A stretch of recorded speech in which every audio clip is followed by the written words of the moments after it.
Good evening, everybody. We're back with another episode of What the Shell podcast. We're excited for tonight's podcast.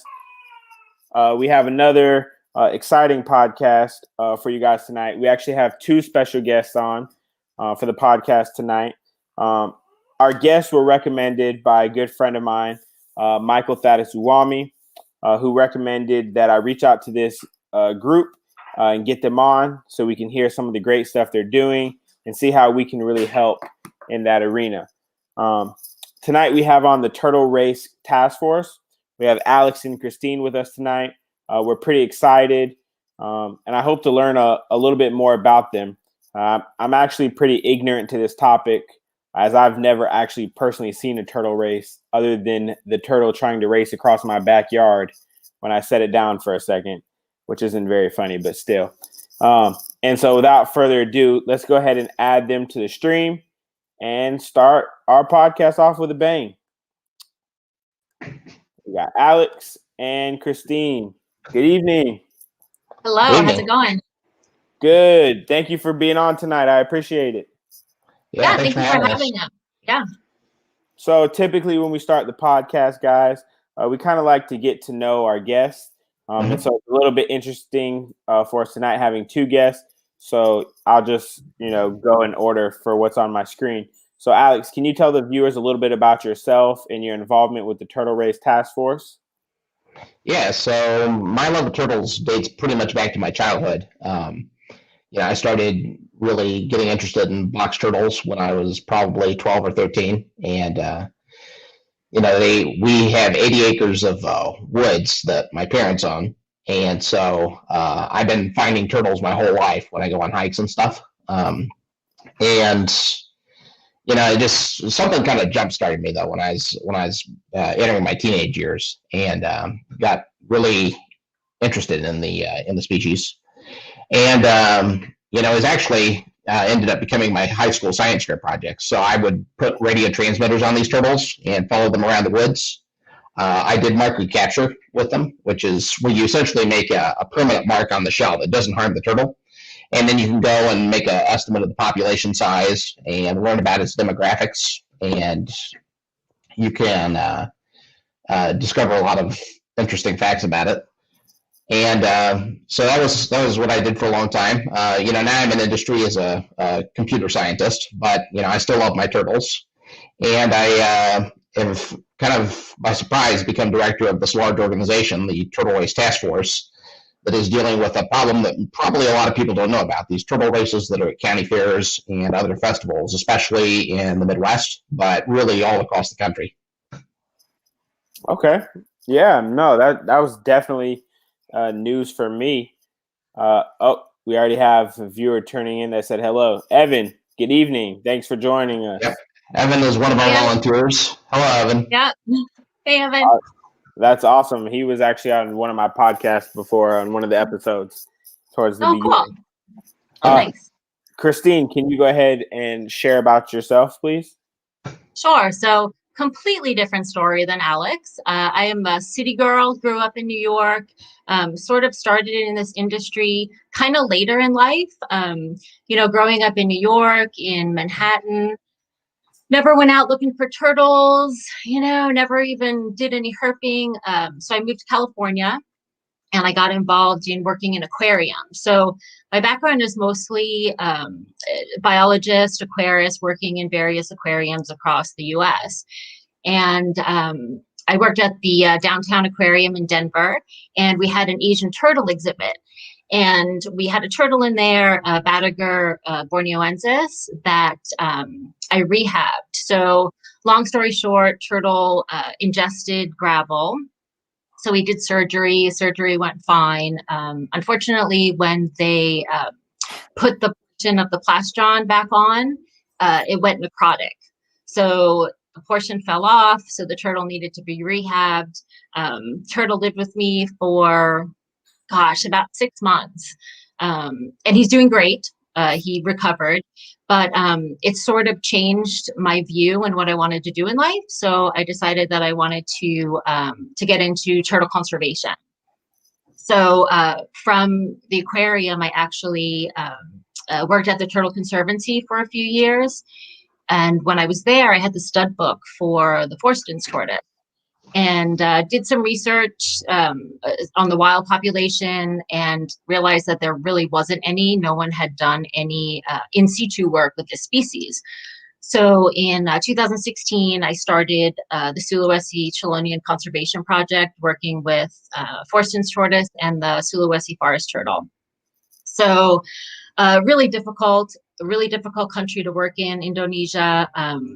Like I said, my background is working in aquarium, so ex situ work. So this was my first foray into in situ work. So really difficult. Hit a lot of obstacles, a lot of issues, and so at one point I decided, I need to take a step back from this project, maybe put it on hold indefinitely and, try to figure things out. And I just happened to come across a post that Alex did on Facebook. I don't even remember what group, looking for volunteers for the Turtle Race Task Force. And I still wanted to be involved in conservation and turtle conservation. So contacted Alex, and and like a year later, I guess I've been involved about a year. Now I'm involved in this project, and I'll be honest, I knew nothing about turtle races. Like I said, I grew up in New York, in Manhattan. I mean, there's no turtle races in Manhattan. And I was appalled, by the situation. I knew that I really wanted to get involved in this project. So that's how I became involved. Okay. What's your current role with the Turtle Race Task Force, Christine? So I'm the assistant director of the Turtle Race Task Force. And we're also part of the Colorado Reptile Humane Society. So they are actually our fiscal sponsor. So we get our 501c3 status through them. Okay. So I guess the first question I'm going to ask is, well, this is actually for Christine, because there was a part where you were speaking that I was a little confused. You were using some abbreviations, I guess, to explain the difference between your work with the aquarium and then your work in the field. What were those abbreviations? Oh, sure. So XC2 as opposed to in situ. So in situ is like working in the country. So the Sulawesi project, I was actually in Indonesia doing population surveys and radio telemetry for the two endemic Chilonians. But my background is more husbandry. So, I spent about, 15 years working in aquariums. So, I worked with fish, invertebrates, sharks. So, that's really my strength and where I have the most experience. So starting this project in Indonesia, for me was very difficult. Working in in another country, trying to get a permit over there, dealing with the different ways that people think as opposed to in the U.S. So my background is more, husbandry as opposed to field work. Gotcha. All right. So this question can kind of go for either of you. I'm not really sure how you guys are going to pick and choose who answers what. Well, I'll say this is Alex's baby. He started this, I don't know what, Alex, 10 years ago, 15 years ago? It kind of started about 10 years ago, but I had to mothball it during college because I had other things I was working on. And I just at the time wasn't finding a lot of success with what I was doing with the turtle races. And someone kind of lit a fire under me to get it going about a year ago. And it's taken off in ways I never really expected. Okay. Well, that was going to be my question. Like, how did the group start, or what was the inspiration for starting the group? Yeah, so there's a guy, Alan Gregory. He is a turtle rehabber located in Arkansas. Runs his own rehab with his wife. And he had been opposing this turtle race that they had at the 4th of July celebration in, I'm trying to remember the name of the town, but it's in northern Arkansas. Harrison, Arkansas is the name of the town. But, they spent years trying to get the sponsor, which was a bank, to drop the race and to make changes to it. They were racing these turtles across hot pavement and just finding all kinds of problems, injured turtles, sick turtles, things like that. And he finally started getting publicity for this and ended up pressuring the sponsors into dropping that event. And I saw this in the newspaper, so it popped up on my feed when I did a search for turtles. And I thought, maybe I should reach out to this guy. And he kind of, the work that he put in and the success that he saw, it kind of got me moving again. So I, initially had started this back during college, but I started reaching out on Facebook and found out that when I described what was going on with these turtle races, that a lot of people were really interested in this. And so we've grown now to, over 200 volunteers. This effort didn't even have a name when we started.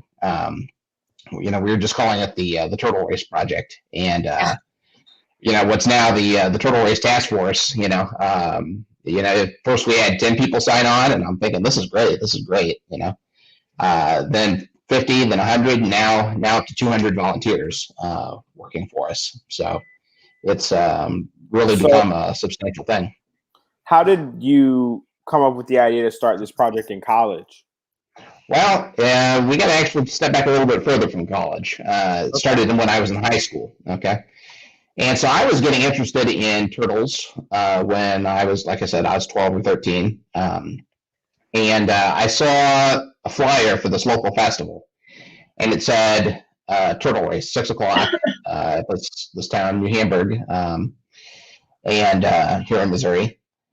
And, I thought, okay, I'll take a turtle to this thing and just kind of show it off. Seemed like an interesting thing to do. I had heard of the turtle races before.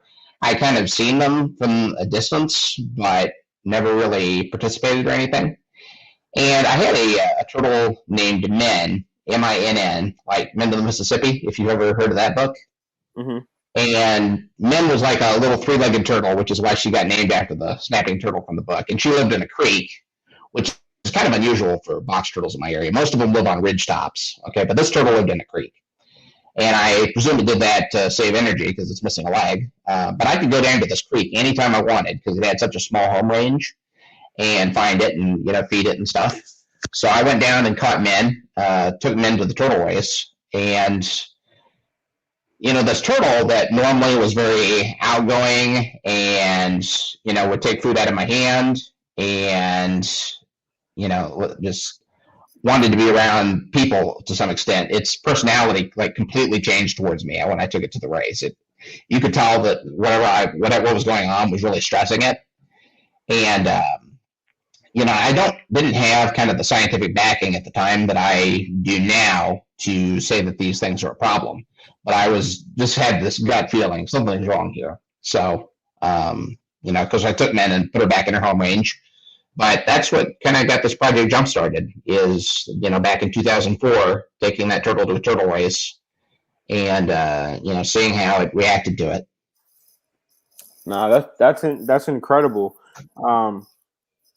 What can you kind of give us an idea for somebody who's never seen, how the turtle race is kind of set up or, what they're doing, how the situation plays out for those who might not have ever seen a turtle race, such as myself? Yeah, so generally you'll see a flyer or, an advertisement in the newspaper that has like a schedule for the festival, and it'll say, turtle races at such and such time. So the organizers are encouraging, children to go out into the woods or, the prairies or wherever the turtles are to be found and catch these turtles and bring them in. So they're not being provided. They're being actually brought in by the children that are participating in these races. And then what they do with the races is they'll have like a small, central circle, we usually paint it on the ground, and they'll take all the turtles and put them inside of a bucket underneath that circle. Okay. Then they have a much larger perimeter circle surrounding it. So they'll lift the bucket up, and then the turtles start spreading out into the circle. And the first one to cross out of the circle is the one that wins the race. And, there are hundreds of these turtle races scattered across the country. But just about any of them you go to, they all use the same system. It's kind of bizarre because, you could go to a turtle race in Colorado, you could go to a turtle race in Illinois or wherever you want to go to, and they look exactly the same everywhere across the country. They've got this, circle with the turtles racing out, and crossing the finish line, and then the winner taking home some sort of prize. This sounds so strange to me. Like, I don't know. Like, I Well, guess go ahead. Yeah, well, remember, these are in more rural areas, so small Right. towns where there's really not a lot Right. of other things to do. So they have festivals, they have fairs, and that's where these races are held. Right. And, like I said, there's really not much going on. So to these people, like these festivals and these turtle races are a tradition, and Right. that's been going on for years and years and years. So to them, this is very important. So, for us, especially me coming from a big city, it's like, why would you race a turtle? But if you don't have much else going on, you kind of, try and like grasp anything you can to have fun, which, they're doing it for entertainment. Right. So I guess my next question that I have is, what have you noticed are the negative effects on the animals from these races? I know you mentioned you brought Min and she was extremely stressed out. But to me, it just sounds like a bunch of guys poaching some turtles. It's just like, do they return the turtles? Do they keep the turtles? No, most people actually just dump them wherever they feel like. You got to understand that these races, they're not about the turtles. They're about what entertainment you can extract from the turtles. Okay. Right. And the turtles kind of become irrelevant the moment that the race itself is over. Now, what we know about turtle biology is that if you relocate a box turtle, and I mean, this is true for a lot of species, not just box turtles, but they have extremely high mortality rates when you relocate them. We're talking in excess, maybe 40, 50, 60%, based on the studies I've seen. You can take a turtle and you can release it in perfect habitat that's not its home range, because a turtle's kind of like you and me. We don't just go home to a house. We go home to our house. And turtles are very territorial in the same way. They've got their patch of ground that they like. And if you relocate them, even if it's in perfect habitat, they'll start looking for that original home range that they were taken from. And, a lot of them just end up getting sick. They end up dying. The studies that have been done on this have been pretty conclusive. And I actually took some turtles from turtle races, put radio transmitters on them, and half my animals came down with pneumonia, to give you an idea of this. Any idea why pneumonia? I'm assuming just weakened immune system is one thing. Also, they're overcrowded and exposed to lots of other turtles at these races. So it's a real vector for disease to spread. Gotcha. And it sounds, I hope I don't sound too ignorant in saying this, are most of the turtle races, are all of them box turtles? Yeah, it depends really a lot on the time and the place. Now, in the Midwest, you're going to find a lot of box turtles, but there are turtle races like in Minnesota that use mostly painted turtles. And then we've had endangered species show up at races too. We've had Blanding's turtles show up, wood turtles, even a bog turtle at one race, spotted turtles. So it really just depends on the location. Back in the 60s, they used to race desert tortoises in California, which of course those are critically endangered now. It's really whatever people can get their hands on, they will race it. And generally whatever turtles are nearby, like if you got a endangered species that exists anywhere near a turtle race, you can expect it to show up at the turtle race. That's been a pretty consistent rule we've seen. Interesting. Just add on to what Alex said about taking the turtles out of their home range. There's also a lot of other issues with turtle races. Most people are collecting the turtles, maybe weeks or months in advance of the race. And, they don't know how to care for them. They're not giving them the appropriate husbandry. Also, these races are during the summer, and a lot of them are during the middle of the day. And the turtles are raced on concrete. So, I think Alan actually, or maybe Sarah, actually temp gunned the ground that that a race held on, and it was 130 degrees at this race in Leone, Kansas. 130 degrees. So So these turtles are being, raced on this concrete. And the reason they're probably moving so fast is because, their feet are burning from the concrete. Right. Also, most of the turtles are painted somehow. They'll either paint the entire shell or portions of the shell. We do have this one photo, which to me is just awful, of somebody hot gluing. So using a hot glue gun to glue an American flag to the carapace of a box turtle.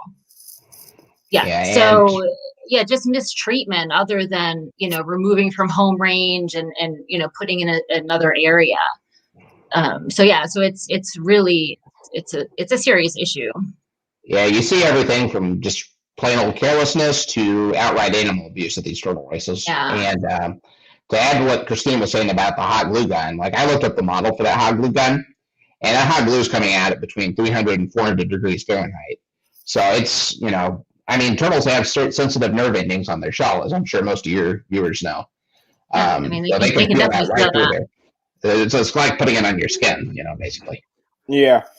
No, you see lots of people who have tortoises and turtles, and they'll scratch the shell, and the turtle will bob its head. Or, I don't know for sure if the turtle enjoys them scratching it, but it certainly looks like it. Oh, look, we got a treat. Right. Hey, John, finally. And I hope you've been tuning in, man. We're having a great conversation. Yeah, I've been catching bits and pieces. Sorry, guys. It's been a challenge overall. But I wouldn't miss at least popping on for a little bit because I'm working midnights now at the zoo. So yeah, you need to get your sleep. Yeah, I feel ya. Alex, a question I had, and I guess this could be for both of you. What is the typical amount of turtles that you guys see at these turtle races? So this is based on self-reported data, okay? Because what I did was I called up a whole bunch of turtle race organizers back when I was in high school, and I tried to get a representative sample of how many turtles were being used for these things. But it was coming out to about 50 turtles per race, and that's regardless of state, regardless of area, 50 turtles per race. And that was for, Missouri, Kansas, Colorado, Oklahoma, places like that, where we were collecting data. How did you find all of these turtle races? Yeah, so, to step back to this turtle race that I took men to, this turtle race was in New Hamburg, Missouri, which is just a couple miles from where I live. And, this, after I left that race, I, of course, released men, and I thought, what the heck was this thing? Where did this come from? Where did people even get an idea to do something like this? And so I just typed turtle race Missouri into Google, and all these results popped up.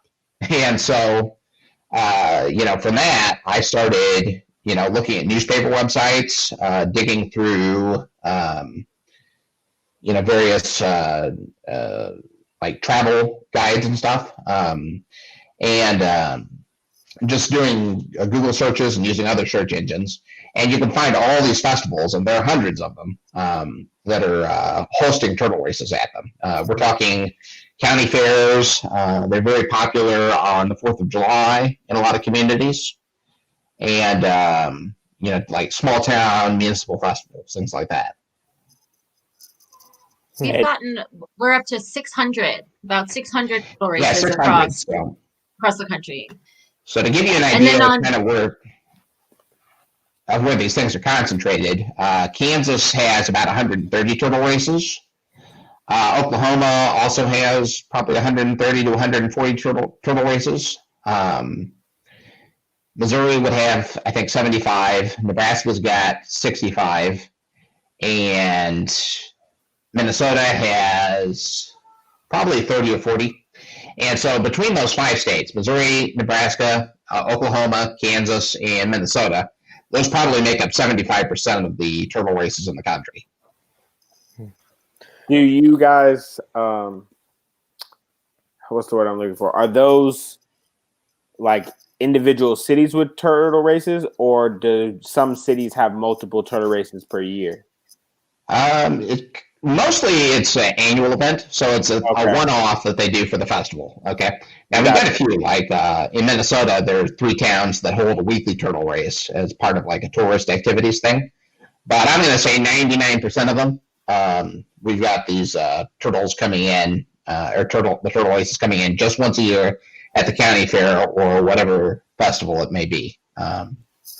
And just to add one other thing to my previous, what you asked me about, how many turtles are involved with these things.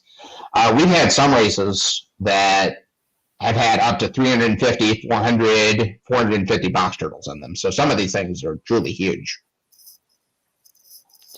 So no, isn't that insane? Like, I mean, so there's like 400 box turtles that people have collected, and who knows how long they've had them. So what condition they're in when they're at the race. Yeah. So I don't know if I missed anything, but I'm assuming, take pretty longevity to grow, mature. They're not wasting the time to grow them. They're trying to pretty much, poach them, or these are wild caught turtles. Yeah. My thought is, I was just going to say that they probably, these people aren't experts at going out in the field and finding turtles. Box turtles are good at hiding. So it's likely that these people are opportunistically, driving down a road and finding turtles, that are trying to cross the road, and then just taking them, regardless of whether the race is the next day or a month away. If they find a turtle, they're like, oh, we have a race coming up next month. Let's grab this turtle. And, so we have our turtle for the race. Do you think they're even going as far? They have a lot of issues like off Craigslist and stuff where people will, get other animals, and use them either as bait and stuff like that. So do you think it's maybe the same concept of turtles that if they see them? Yeah, I've seen actually like people go out and they'll buy Russian tortoises if they can't find a box turtle. We had one turtle race. This one's in Washington, Missouri, and they have this. Usually about 150 turtles show up at this race, and they had a box actually in the back for people that didn't want their turtles anymore after the race. And it's just horrible because they take these turtles and they dump them in just this completely inappropriate habitat. Anyway, I have seen Russian tortoises end up in that box to be dumped with the box turtles. So you see all kinds of things at these races, everything you can imagine and more. So how do they dispose of them then? Obviously they don't want to treat them. So yeah, like I said earlier, the moment these turtle races are over, the turtles become irrelevant to most of the people there. So it's about how much fun can we extract from the box turtle, during the race, and then, let's get rid of it or whatever. A lot of people really don't care. There's a real problem with apathy at these races. And so you see in a lot of races, they'll have a pickup truck or something. You can take your turtles and just sit them in the back of the pickup truck, and then the organizers will take them and they'll dump them wherever after the race is over. I wanted to share some of the comments that we have for you guys to see. Michael says, there are some bars that do weekly turtle races. I believe there's one even in Southern California. Let's see. Yeah, there are. There's one down not too far from me. Yeah, there's one down not too far from me. It's mostly, people usually bring their own turtles, or the bar will have like a turtle set aside specifically for the race. So it's mostly probably like Russian tortoises, but mostly like red-eared sliders are used. I'm not condoning that either. I don't think that's, it's a bunch of drunk people racing turtles. But especially in California, they're not getting wild caught turtles, obviously, because, the only thing, we have, pond turtles, but nobody's finding pond turtles. So this is mostly people's pets, or like red-eared sliders that are being used. So we're not really focusing on those. I don't think that those should happen either. But at least it's indoors. It's at night, so that there's not as much abuse going on as it is the regular turtle race. Probably, as far as bars goes, we're maybe aware of like 5 to 6 bars that host turtle races. versus these festivals that are hosting turtle races where we've got about 600 of those. So to give a little idea. Now, I don't know if you guys touched on it already, but how does the concept of a race actually work? Lanes, set up, and then it's like, do they just sit there and do they actually go about even further, like to make a move, and like how does it all function? Well, generally, like I told him earlier, they'll put them in a circle and let them race out of the circle. But some of these races, especially ones on hot concrete, you see those turtles moving pretty fast because it's burning their skin. They'll hold them just during the middle of the day on asphalt. As far as race setups go, 90% or more use the circle methodology. You got some that use lanes that have kind of switched over to that, but definitely the majority of them are circle based. I want to share a couple more comments. Okay. Jordan says this was the comment after Michael's. Apparently, they do some down in the Keys, at least pre-COVID. That would probably be turtle corrals. I'm guessing. I've heard of that. Yeah, in bars. Jordan, like in the bars there. I've heard of that too. Jordan also said mixing Russian tortoises with anything is not a good deal. Notorious disease reservoirs. He's a most definitely down in South Florida as well. Works with a lot of box turtles, and I believe he breeds Russian tortoises as well. So I'm sure he knows all about those guys. And then I mean, if I had a pet tortoise, I wouldn't want to bring it to a race and mix it with wild caught species. And then Viviana says the bar in Fort Worth is someone's pet ready or slider.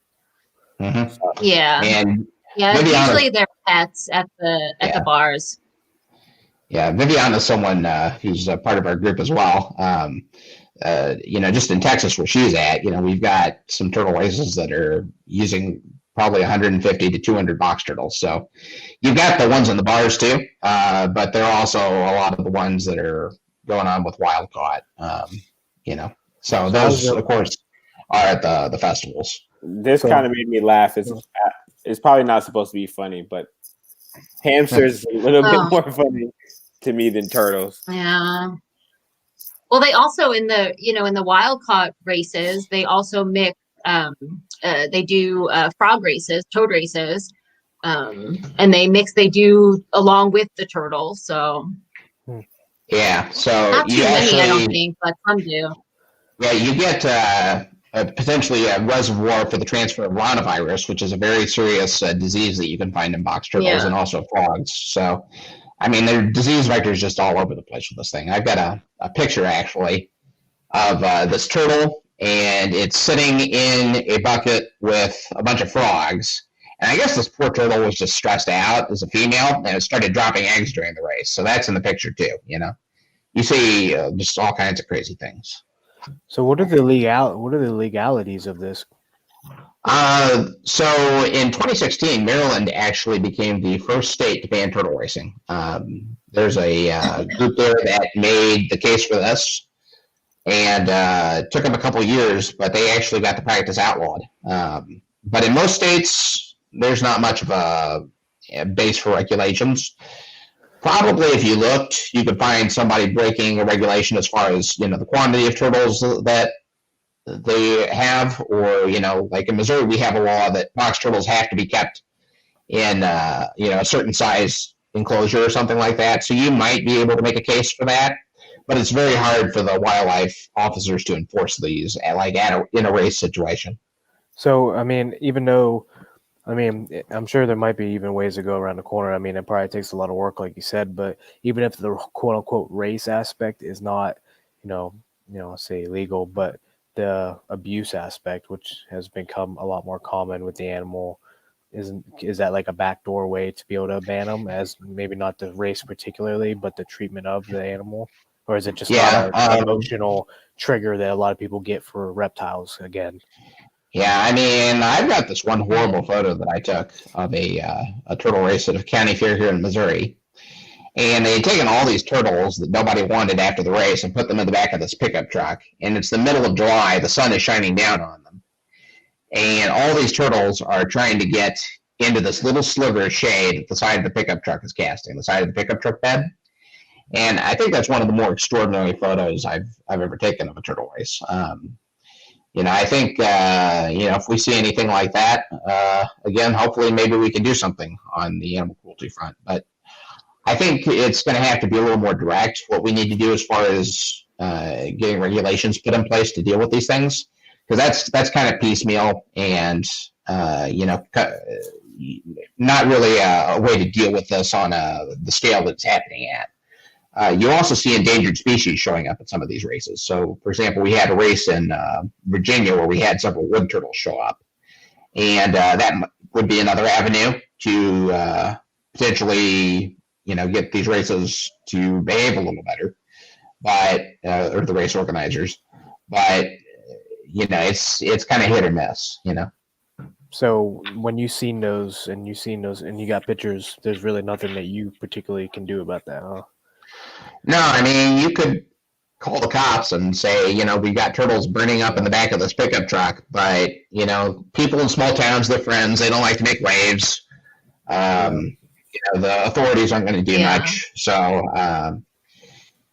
it takes a more concerted effort to actually get new regulations put into place that can, even if you don't outlaw them, I think that certain regulations could make a difference with getting these things improved a lot and reducing the overall numbers of turtles that are involved.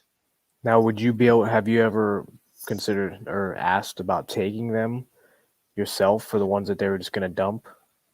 Yeah, I have. And I've actually, I was talking earlier about, I put radio transmitters on some of these turtles that were at the turtle races. And like I said earlier, we had about half of them come down with pneumonia. The issue is you've got hundreds and hundreds of turtles that are being abandoned after these races. So it's happening on a scale where, it's hard to deal with. Now, Christine, maybe you could talk a little bit about the SAFE program and our involvement in that as far as abandoned turtles go. Yeah, sure. So yeah, definitely one of our plans is to, get together a group of rescues who can take these turtles in. And, obviously, rescues run on money. They need money. So we have been applying for grants so that we can provide some funding to these rescues so that they can care for these turtles. We also are part of the SAFE program. So the AZA, Saving Animals from Extinction. They just started a North American turtle program. So we're now part of that. And one of the components of that program is to, it's more for, say, poaching, like illegal poaching, box turtles getting sent overseas. But we are now part of it as well. So one of the components is to actually set up a location, maybe a zoo, or, a local shelter or something that can take turtles in. So, say the authorities stop poachers with a bunch of box turtles. So we can have a place to send those turtles. So now as part of this program, if we get to a race and they abandon, 50 box turtles or 100 box turtles, we can now have that option as well to place these turtles. So they can maybe be used for education or go to different zoos or aquariums, for their education program or for exhibit, or to start captive breeding programs. So being part of this program is really going to help us with, being able to save these turtles, because, it's going to be hard for us, if people abandon these turtles and we can't really do anything about it. So, we're definitely having some options. And we already have a bunch of rescues and rehabs located in the various states where these races are that, have agreed to help us and take in some turtles, that need, we're going to have ones that are sick as well. So, it's going to be an issue of, caring for sick turtles as well. They're not going to be healthy. Yeah. Wow. Yeah. And that's one thing, like, actually, I've just had a meeting this past week to become a member of the AZAC for the zoo now. So where, we put on fundraisers and come up with conservation aspects and ideas. So now I get to have a little bit of backing with that to be able to actually, see the, how we can make a difference and what avenue, because so many other animals, the top-notch animals that you hear of, they have the funding, but sometimes Right. something as simple as a turtle can get under the radar, and not really be thought about. So I think obviously, with what the Shell and me and Cody's heart for turtles, I'm definitely gonna push for that. So yeah, even just you're talking about reptiles not necessarily getting the attention that your megafauna are getting. We've been applying for grants, and we're going for foundation grants, and it's difficult because a lot of them focus on cats and dogs, or the larger species that are more in the public eye. So, I mean, we've done well with grants, but yeah, it's difficult. It's difficult to get people interested in reptiles because that's not really, they're not the big megafauna that, elephants and things like that. So, yeah, so we need people like us who can get it out there and show that they are really cool and they should be protected. Yeah, definitely. So between your 200 volunteers, are you pretty obviously well distributed throughout the whole U.S. or just in concentrated parts usually? We've tried to match what the situation looks like with turtle races. So some areas have extremely high concentrations of turtle races. An example of that I would give would be Oklahoma and Kansas. They are loaded with turtle races. Just about every town has one. Other states, like Kentucky has like 3. So, in Kentucky, we're not seeking out as many volunteers as we're going to need to cover Kansas and Oklahoma. So I guess the volunteer's job is just to go out and monitor the race? Yeah, so we're actually hoping to publish a scientific paper on this kind of document how many turtles are being used, what species, what all's going on. But, because no states are keeping track of how many turtles are being used in these turtle races. So it's important to get some actual stats so that we can demonstrate this is a problem. Because back when I was working on this in high school, I made an estimate based on the phone survey that I was doing. And this is self-reported data, so take it for what it is. But my estimate was that about 25,000 box turtles a year were being collected from the wild for these turtle races. And, before that, no one had previously tried to get a handle on how big these things were. So if that's the true size, then this is definitely something that we think that state wildlife agencies should be taking an interest in. Yeah, definitely. We do have a couple of questions that I want to share with you guys. Hopefully you guys can answer. We have Leslie's question. What can be done preventatively with the laws in place or new laws, in your opinion, I assume? Yes, I'll take that one. I think you could do some things with like requiring a turtle race organizer to have to get a permit before they do a race. And, have to learn and get the education of what these turtles are actually, the husbandry, the proper treatment, how to, prevent the spread of disease and all that stuff. And then require participants in turtle races to also get, take a little test, do a little bit of educational, or online educational class so that you can educate them on what's going on and, give them the information they need to ensure that these turtles are treated properly. And so that would be a step in the right direction, definitely, if we could do something like that. I mean, there have been talks of outright bans on turtle races too, but those are hard to sell just because of the backlash that comes with those. So a better regulated situation may be what we have to go with. Okay. Also, possibly we talked about charging a fee. Yeah, people are maybe people are going to be maybe discouraged if they actually have to pay to do this. So, charging a fee to enter a turtle or. One of the reasons these races are so popular is because they're almost free to put on. Right. There's no investment in these races. So, deer hunters pay for deer hunting and the preservation of deer through their fees that they pay for their permits. So why shouldn't people racing turtles do the same thing? Yeah. And that would probably discourage people to, possibly want to do it if they have to actually pay to do this.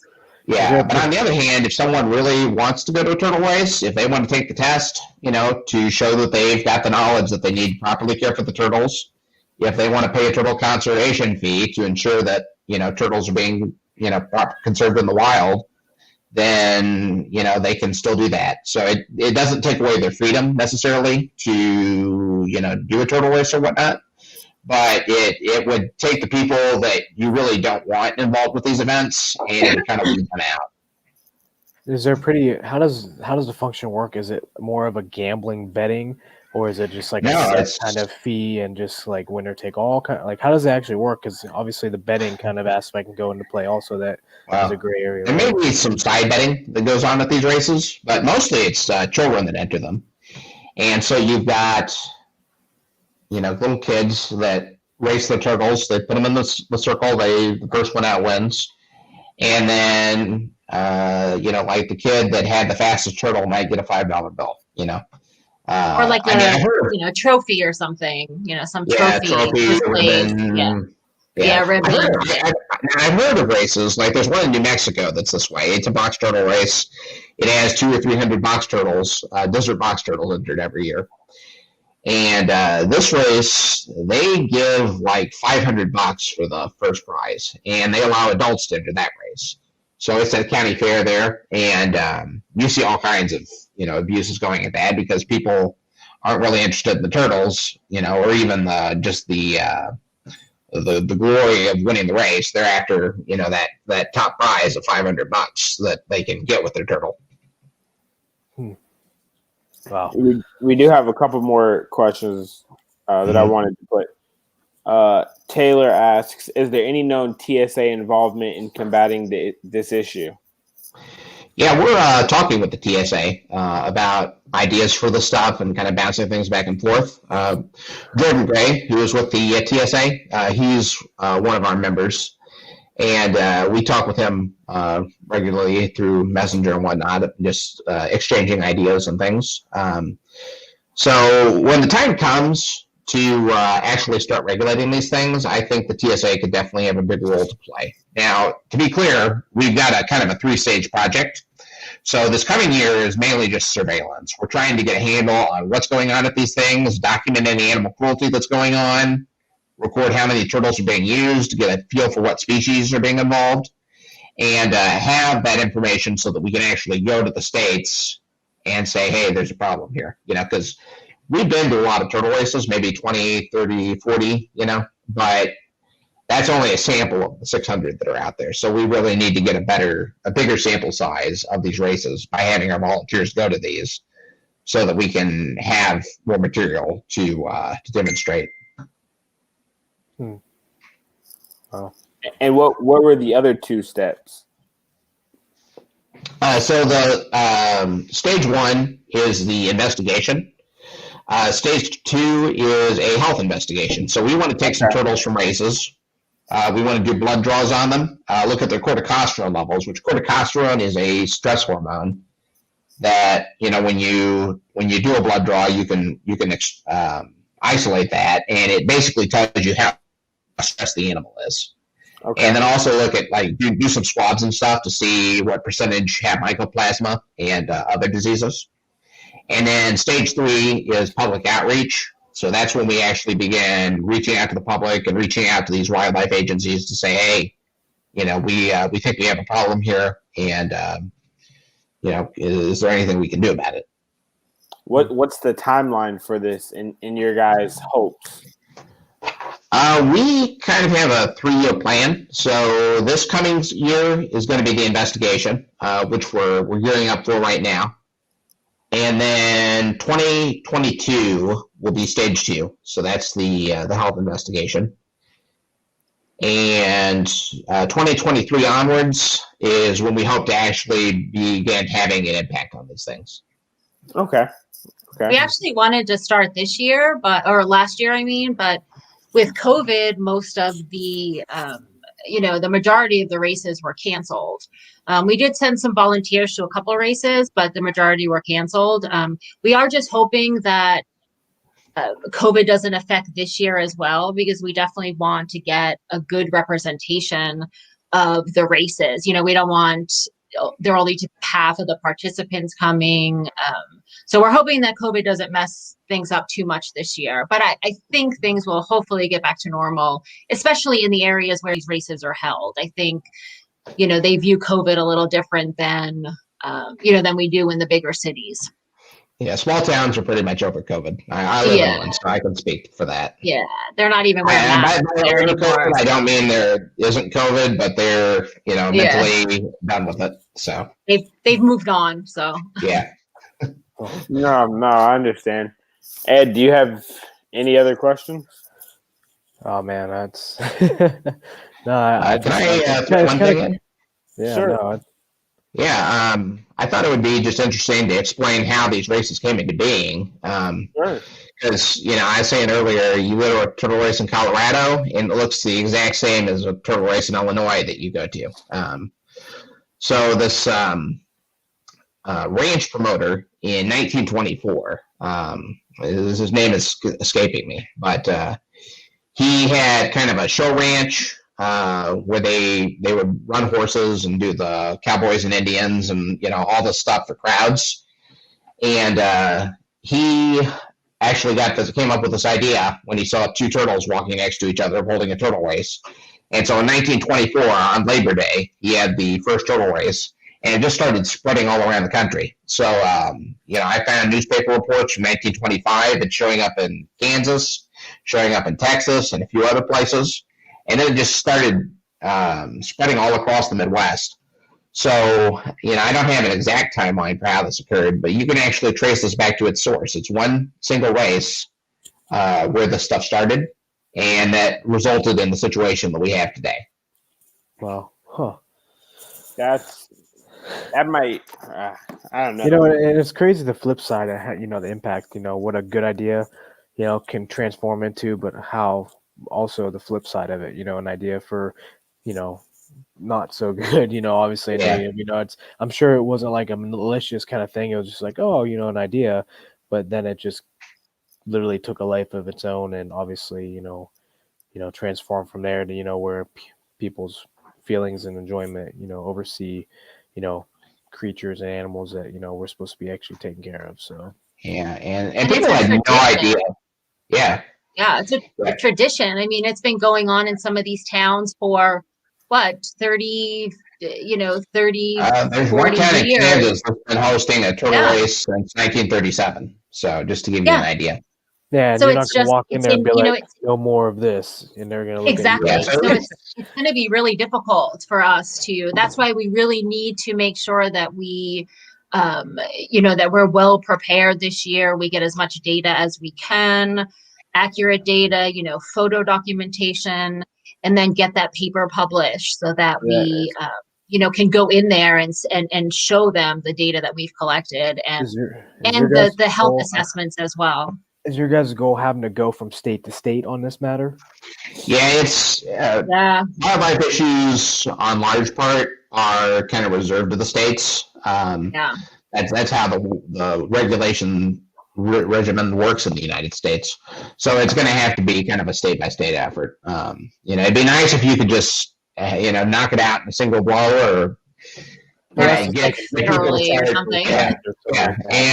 But that's not going to happen. Every state it's going to look a little bit different where we go, And I mean, the thing is, hypothetically, you could even end up with a situation where if you've got people taking the tests, you've got people, getting educated on this stuff. It could even be a positive thing for turtle conservation. But right now, definitely in that negative. Ooh, sorry. We had a question also. Could public education, can it be started more quickly? She says, I had no idea and do not live anywhere near the races. But this viewer seemed very outraged, about the topic. Yeah, we actually do have a Facebook page where we post stuff regularly. It's called Stop Turtle Racing, and you can find that just by doing a search on Facebook. And so we put a lot of good information out through that channel. And then we got a website that's going to be coming soon. So we're starting the public outreach. We're just not going to go into fifth gear until a couple of years from now. So it's kind of got to speed up before we get speed up before we get to where we want to be, Yeah, I think at the races this year, where we sort of have to be, sort of undercover. So we have to send our volunteers in as like an undercover basis. So we don't want them talking to participants and telling participants, oh, what's wrong with the races. So yeah, unfortunately, I think this year we're going to just stick to sort of the undercover aspect. There was some talk we may possibly there's about 7 or 8 races, I can't remember now, in Colorado, that we were talking about maybe doing a test run, combining the undercover work with some public education. It's still sort of in the talks, and we're still trying to figure that out. But yeah, I think this year we're gonna save the public outreach for the future phases. Yeah, and I was just gonna say, like, it's kind of funny that we're talking undercover work on the public podcast, but the reality is we can get the data we need whether or not the organizers know that we're there. So, we can start to raise awareness even with that potential risk. But, it's better if we can just go in, get the data we need. Nobody knows any different. It's a little bit simpler on our end. And not make too much of a spectacle. These race organizers can get very, very upset, if they realize what you're doing, if they realize someone's there who is opposed to the race. I've had the cops called at me at turtle races. I had one race I went to where a riot nearly started, and I guess they figured out who I was. So they came out to my property after the race was over and smashed my turtle crossing sign that I had on my private drive. So I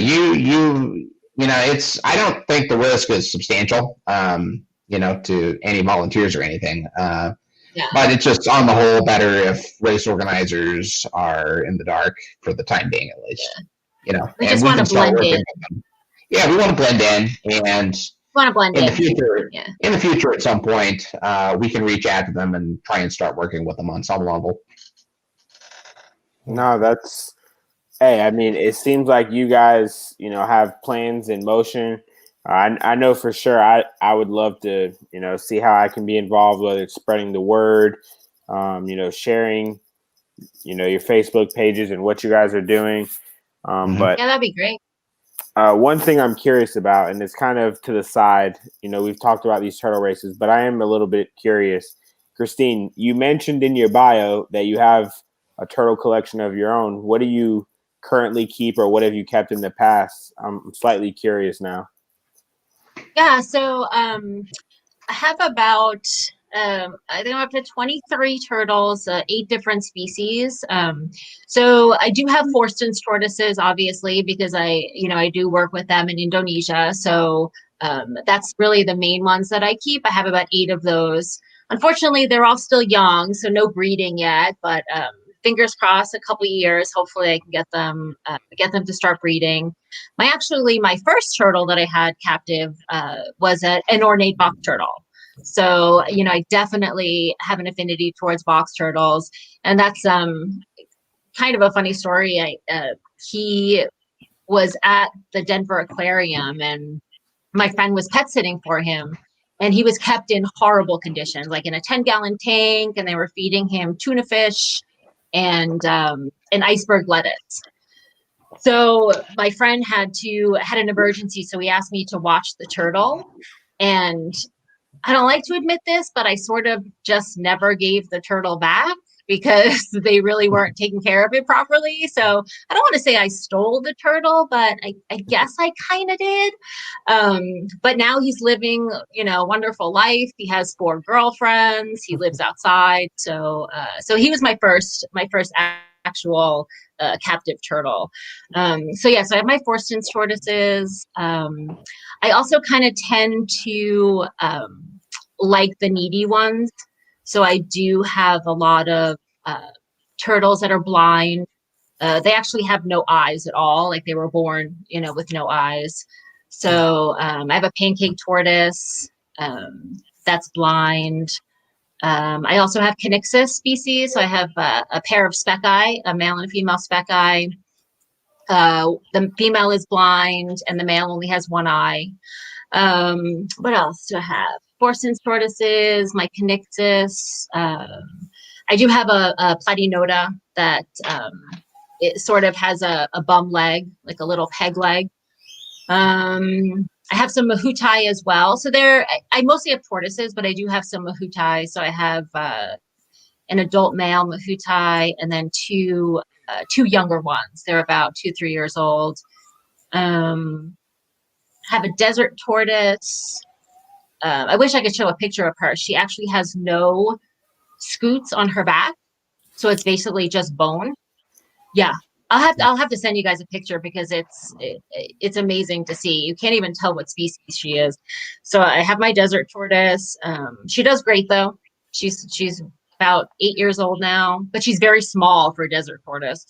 What else? I'm just looking around because they're all in my house right now.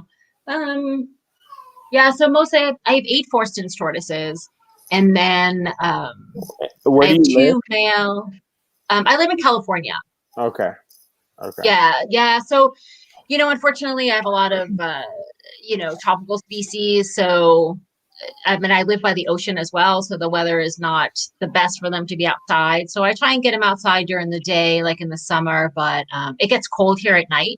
So the only ones I have outside are my box turtles, and I'm trying to count in my head, 6 box turtles. I have a desert box turtle. I have 1 3-toed, and the rest are ornates. Okay. Yeah. It And sounds 2 bearded dragons. it sounds like you have a real draw to the terrestrial species of turtles and tortoises. Yeah, I mean, the funny thing is, I got into turtles with the Batagur, which is obviously an aquatic species. But aquatics, they're a little bit harder to care for. The whole water thing, So I kind of tend to lean now more towards the tortoises. Yeah, terrestrial. I mean, my Mahutai, semi-aquatic. Yeah. But yeah, the rest are all tortoises. I feel tortoises are easier to. Easier husbandry, easier to care for. A lot of the tortoise people say their draw to tortoises and box turtles is how peaceful it is to watch them eat. Do you find that same? Yes, I watch them eat all the time. Well, it's funny. My Mahutai, I have one Mahutai that he was born with a head tilt, so his head is like almost at a 90-degree angle. Like it's the weird. Permanently. So it's not like he tilted just every now and then. No, it's permanently tilted. Okay. And he is the most aggressive eater ever. Like I'll walk over to his enclosure and he will bound out of the water. And I kind of hand feed him. I kind of baby him a little bit. I'm probably an enabler. He could probably eat on his own. And he attacks that food and with his little head tilt. But yeah, tortoises are they're definitely more peaceful and they just kind of hang out and they stretch their legs out and they're just a lot calmer than your aquatic turtles. So yeah, so I kind of like the terrestrial. No, I understand. Everybody has their draw. For me, I prefer aquatic and semi-aquatic because I like the aspect of them swimming. Water is just extremely peaceful to me, and the sound of filter. Mm-hmm.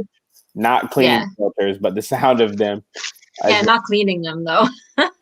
Doing water changes, I don't miss that. Yeah. Well, that was why I was actually a little bit late. When I said, "Hey guys, I'm about 5 minutes later," when I was doing a water change actually. So. I was feeding all my tortoises before this podcast. I was like, I gotta hurry up and feed everybody and change their waters, because.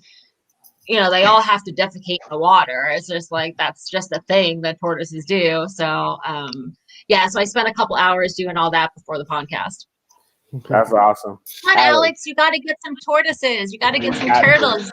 We're going to get some rescues this summer. I'm thinking about getting a few ornate box turtles because I've always had, I have, like I said, 80 acres of property here in Missouri where I can go out and I can hike and I can find, box turtles anytime I want to. And a lot of them are old friends that I've, from my mark and recapture days.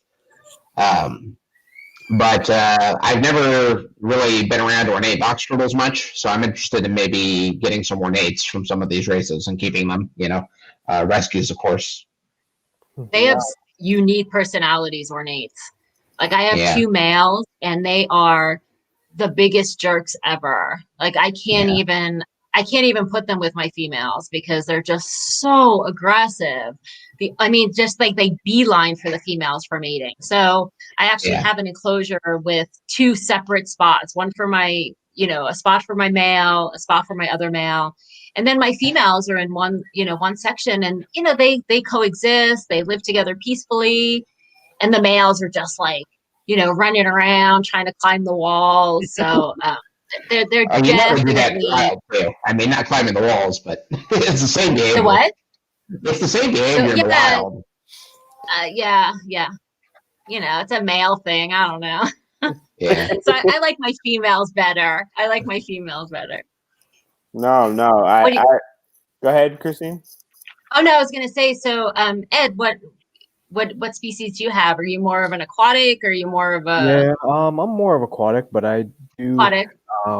have my leopards, and I'm gonna be getting a couple more leopards. cool. I love my leopards. I love their personality. I love their brightness and color, and I love the not too big size wise, so they're almost like the perfect niche. My wife took to them really. My wife took to the tortoises like more than I did. But I'm big into the terrapins. I've had just about everything. I love my snappers. So I've had growing up just about everything. But yeah, I've always been a water fan just because, like Cody said, like I can go into my, when I moved, from up north to, Florida, I've had a big pole barn, and I can just go in there and just hear the water. I'm like, I can just hear it. But I can also, enjoy, my tortoises that are inside the house because of, the warmer temps. But like you said, like I enjoy the easy maintenance of them, feed them and just let them soak and bathe, and they're just as personable. But so it's almost like you gotta have. I like the balance of it because they were. So obviously, hopefully, I don't want to get too out of hand with the tortoises and land species, because I'm sure it's easy to do because it's just one more. Oh no, don't even talk to me about that. Yeah, yeah. I mean, I'm planning on moving out of California, and one of the reasons is to be closer to family, but I don't want anybody here. But another reason is because I want more space to get more tortoises. I've run out of space in my house, so I need a bigger house so I can get more tortoises. What's the? It's like an addiction. It's like an addiction, It is an addiction. What is the desired place that you're trying to move, if you don't mind me asking? So I'm gonna be moving to North Carolina.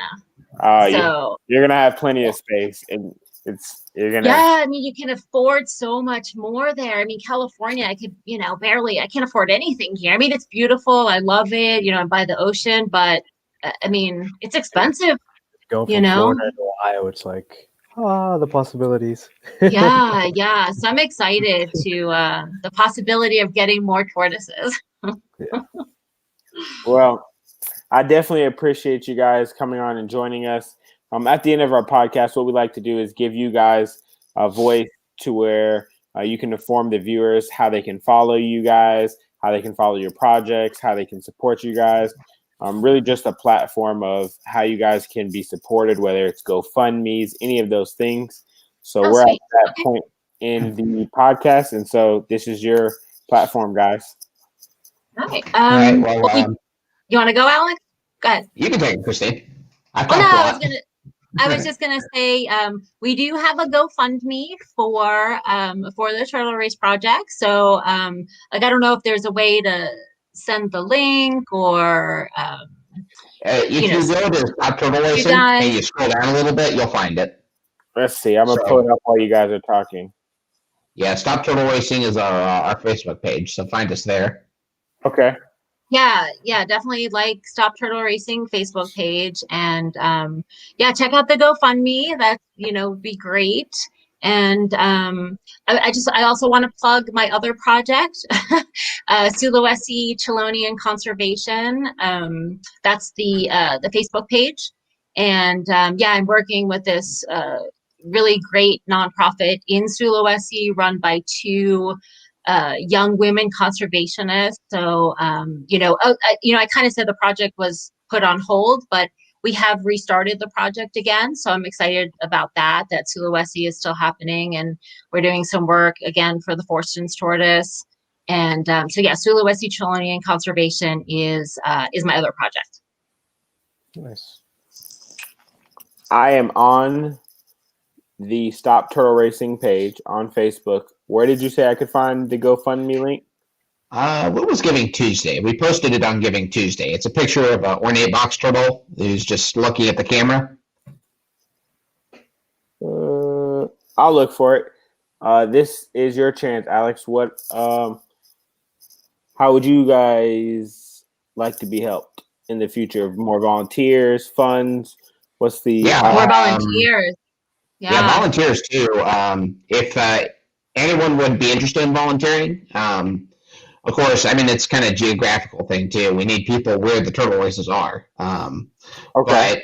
But just reach out to us. You can message us on Stop Turtle Racing, and we'll get back to you. And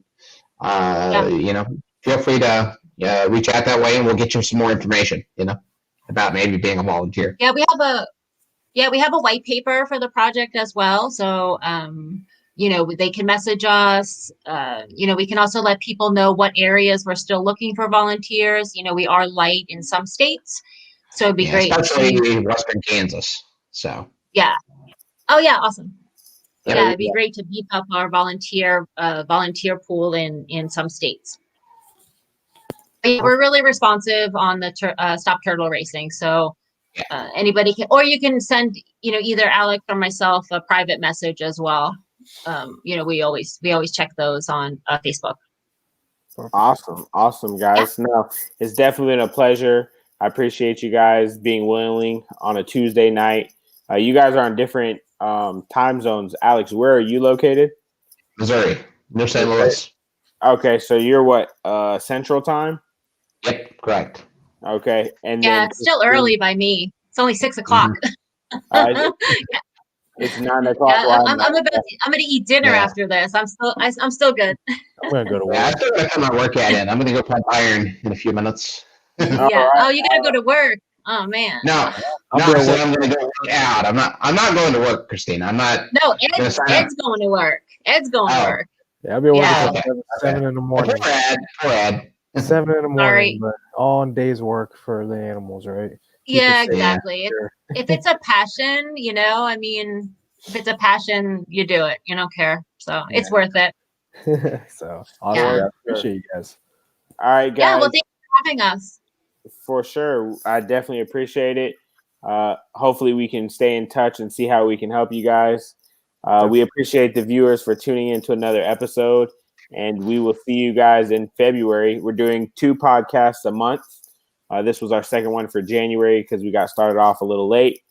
But until next time, this has been another episode of What the Chill.